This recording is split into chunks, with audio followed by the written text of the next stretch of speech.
Hey guys, and today I'll be reacting to The Green River Killer. Let's see what this video is about. Let's go.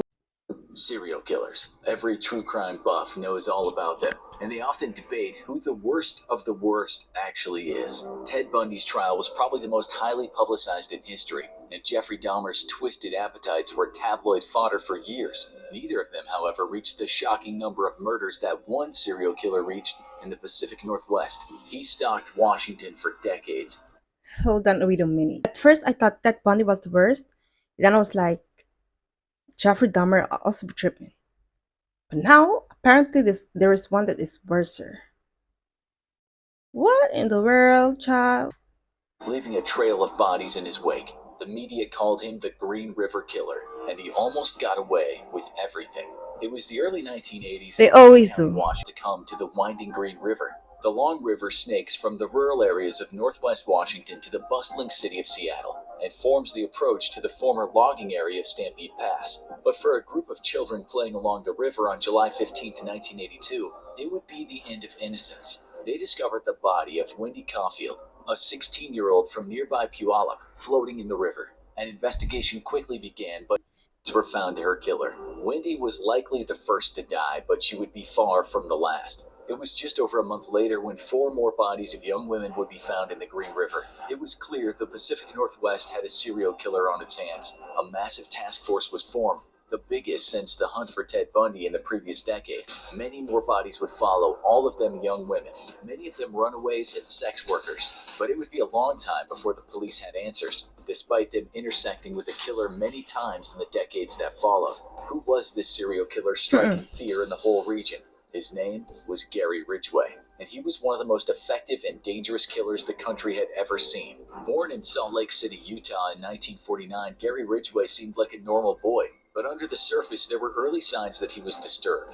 He was a middle child with a strict, domineering mother. He struggled in school, battling with dyslexia, and was held back a year in high school. Evidence later showed his IQ was only in the 80s, but there were darker signs. His father was an angry man, a bus driver who frequently complained about sex workers along his route. Ridgway had a problem with bedwetting, and his mother humiliated him after every episode. Gary Ridgway's journey to becoming a killer would begin early, when he was still a teenager. Ridgway liked hurting things from an early day, starting with shooting birds with a BB gun. But he had a taste for bigger prey, and one day when he was still in high school, he approached a random 6-year-old boy with a knife You and have stabbed him got, hold deep on. enough to injure the boy's liver. You have got to be kidding me. And the parents weren't like, hold on, something is wrong? Man, yo, some parents choose to be delusional. I'll be honest. Some parents choose to be delusional because there's no way your child is out here stabbing people or other kids. And you're not gonna think like, hold on, this child is tripping. This is not normal behavior, like at all. The boy who asked to remain anonymous remembers asking Ridgway, "Why did you kill me?" He survived but spent several weeks in the hospital. Ridgway was never caught for the victim realized years later that he had almost become the first murder victim of the Green River Killer. What made Ridgway so dangerous? He knew how to bide his time. After his first foray into attempted murder, Ridgway seemed to be slipping back into normal life. He graduated high school, married his high school girlfriend Claudia Craig, and joined the Navy. It was 1969 and he was soon sent to Vietnam. But while wartime was a formative experience for many young men, for Ridgway it would lead him further down the path to becoming a serial killer. Like many young soldiers, he had frequent sex with local sex workers, contracting gonorrhea. This enraged him, but Oh, not enough to stop doing it. And when he how do you get enraged, sir? I mean, come on now. People don't be making no sense. You be out here, doing whatever you're doing, and then you're gonna be mad because you got something. I mean, what did you expect? Be fair with yourself. he returned from Vietnam, he discovered his wife had been having an affair, leading to the end of their marriage. The combination of Ridgway's resentment toward his mother and his wartime experiences were about to collide.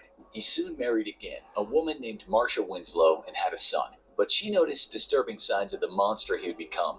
Sometimes he was pious, obsessively reading the Bible aloud and preaching to the neighbors. Other times he would become inexplicably violent, even putting Marcia in a chokehold at one point. He would get randomly emotional, crying during sex, and if there was one thing he loved talking about, it was sex. He would frequently demand Oh, that some Since the beginning of this video, I kind of already knew where this was going. Times in a public place, and he was obsessed with the local sex workers. He seemed to hate them and want them out of his neighborhood, but he couldn't seem to stop patronizing them. His anger and obsession built until it exploded in a cocktail of violence. No one knows why Gary Ridgway decided to start killing, but when he did, he acted like he had been planning it all his life. He stalked Seattle and Tacoma, primarily among Pacific Highway South, where young sex workers and teen runaways could easily be found. He had a manipulative go-to move, a picture of his son, that he always kept on him. He would introduce himself to the woman he had decided to target, showing them a picture of his son to get them to trust him and let down their defenses. He'd invite them into his truck. It would be the last decision they ever made. Sometimes Mm-mm. Ridgway would drive them home. Sometimes he would drive them to the woods. Sometimes he'd decide to do the deed right there. But what came next was always the same, and his chosen victim would have sex, and midway through, he would make his move. He wrapped his forearm around their neck and pulled as hard as he could, killing them from strangulation. He would then drive them to a dumping ground and hide their bodies. He started in the Green River, but eventually started dumping bodies in more wooded areas and near the local airport. Get a hobby. At this point, just get a hobby. You're being weird. Many young women he had killed over the years by investigators later, he would simply answer, "I lost count." Despite his low IQ, Mm-mm. Ridgway was a highly competent killer. He knew exactly how to hide kills, spreading out the bodies and transporting some across state lines. He would sometimes contaminate the bodies with pieces of evidence he had taken off other people, like gum, cigarettes, and even written notes. He would sometimes pose the bodies naked before burying them, and he remembered where every body was, because sometimes he liked to return to them and dig them up so he could engage in necrophilia. It seemed like the perfect crime wave, but not quite. Disgusting. I mean, how sick could you be? The police were onto Gary Ridgway surprisingly early. It was April 30th, 1983, and Ridgway had just taken his latest victim, Marie Malvar. But Malvar didn't vanish unnoticed. Ridgway's pickup truck had been sighted by her boyfriend, and the man chased down Ridgway, reporting him to the police. The police interrogated him, and Ridgway denied any involvement in Malvar's disappearance. They let him go, but it wouldn't be the last time he had contact with the Green River Task Force. But the next time, he would come looking for them. It was May 1984, and the toll of victims kept on rising, with 42 bodies being found in the area. The task force received a call Mm-mm. from Gary Ridgway, claiming to have information. He was still on the radar of the officers after their last encounter, and they made him pass a polygraph test before they'd work with him. He passed, denying any involvement in the killings. This would make experts later think he was a sociopath who could lie so convincingly he wouldn't be flagged by a lie detector. The task force would look at Ridgway again, but he would keep on slipping away. As the bodies kept showing up near Green River, the task force became desperate. Experts Robert Keppel and David Reichert, both of whom had been involved in previous hunts for serial killers, even interviewed Ted Bundy on death row for his insight into the Green River killer's psychology. He identified many of Ridgway's patterns and told them to stake out one of the graves to see if Ridgway returned. But Ridgway was good at biding his time. While many serial killers escalate until they get caught, Green River had a pattern and he stuck to it. His third wife, Judith Mawson, who he married in 1985, realized years later that he'd been pulling off killings right under her nose. When the carpet disappeared, she didn't give it a second thought, until investigators told her he had likely removed it to wrap up a body. His irregular working hours were a cover for him leaving to hunt his victims and dispose of their bodies. She was contacted by authorities in 1986. That's messed up. Imagine your man or your girlfriend just are you doing stuff like this and you don't know. I mean, I think there will always be red flag. Maybe in the moment you don't see it, because you don't think it's a big deal, but eventually you're gonna be like, yo, that was suspicious. It's crazy because it could have been you. And the fact that the police had him, so they questioned him and all that, and they still didn't think it was serious enough to arrest this man. I mean, for arrest, you do need proof, but I feel like they could have done a better job. But that's my opinion. As they renewed their interest in Ridgway and took DNA samples from him, but she never had even heard of the Green River Killer. This was also the period where Ridgway killed the fewest women, and Mawson claimed he had never been violent with her. Was he truly in love and able to suppress his darkest instincts, or was he just waiting to strike again? Gary Ridgway's reckoning would have to wait more than a decade when the DNA samples collected in 1987 were finally analyzed by a state-of-the-art DNA lab.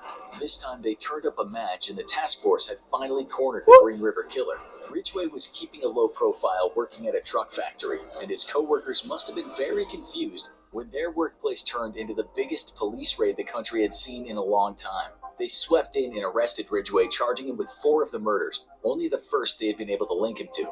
It was going to be the trial of the century, or would it? When a prolific serial killer is arrested, most would expect him to be held in the most high security prison possible. That Right. wasn't the case here. As a little over a year into his pretrial detention, Ridgway was moved to a medium security prison. Soon it was announced that he had reached a plea deal with prosecutors. In exchange for the death penalty being taken off the table, Ridgway would plead guilty, receive life in prison, and name every single one of his victims to give closure to the families. The true scale of the Green River Killer's crimes were about to be revealed. In total, Gary Ridgway pled guilty to the murders of 48 women, making him one of the most prolific serial killers in American history. He was sentenced to 40. Unbelievable. Seriously, unbelievable. And it took so long for them to catch him.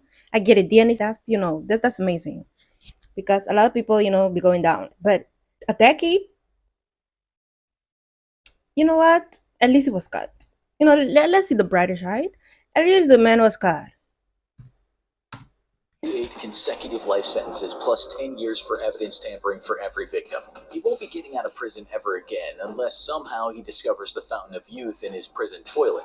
With the new evidence he gave them in prison interviews, police were able to track down the bodies of many of his carefully hidden victims around Washington and near Portland, Oregon, giving closure to grieving families decades later. So is Gary Ridgway the worst serial killer in American history? That depends on who you ask. Ridgway's confirmed 48 killings puts him at the top tier, and he's confessed to killing 71 women in total, although many of the others are unconfirmed. He continues to be cooperative with investigators as they look into missing person cases from the time period he may be linked to, but he's not the only serial killer who claims to have a horrifyingly high death toll. Samuel Little. Ain't no way.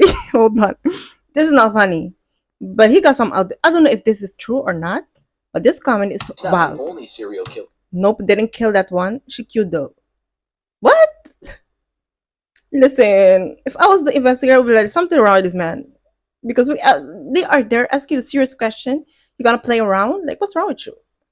Who claims to have a horrifyingly high death toll. Samuel Little, another prolific serial killer doing life in prison in California, traveled the country weaving a career of mayhem from 1970 to 2012, constantly in and out of prison for crimes ranging from drunk driving to armed robbery. He was convicted of only 4 murders in California and Texas. The FBI thinks differently. The federal investigators have linked Little to 50 murders around the country, which would eclipse Ridgway's mark if proven accurate. But many of those killings happened decades ago and don't match a specific serial killer's MO. Little also targeted women, but didn't have as uniform a technique as Ridgway. If you ask Little, he'll tell you a different story. He boasts killing over 90 people, but many cannot be confirmed. So who is the worst serial killer in American history? Honestly, that question, I don't even know. They all are bad, in my opinion. Who's the worst? I'll be honest. I don't care what the worst is. They're all bad. They're all bad. Both men are doing life in prison. Both claim many more killings than they've been convicted of. Both are in their senior years, and the odds are the truth will go with both men to their graves. If you ask the people around the Green River in Washington, they'll tell you that Ridgway's reign of terror is something they'll never forget. Want to know more about what? So, yes, guys, this was the video. Don't forget to like, comment, and subscribe, and I'll see you guys in the next one. Bye.